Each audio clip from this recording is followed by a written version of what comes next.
High, আমি উমা।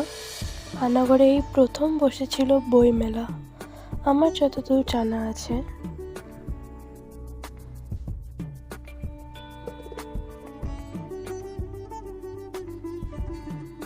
বেশিরভাগ বইগুলোই আমার খুব ভালো লেগেছিল। এই মেলাতে সব রকমেরই বই ছিল, প্রচুর বই ছিল।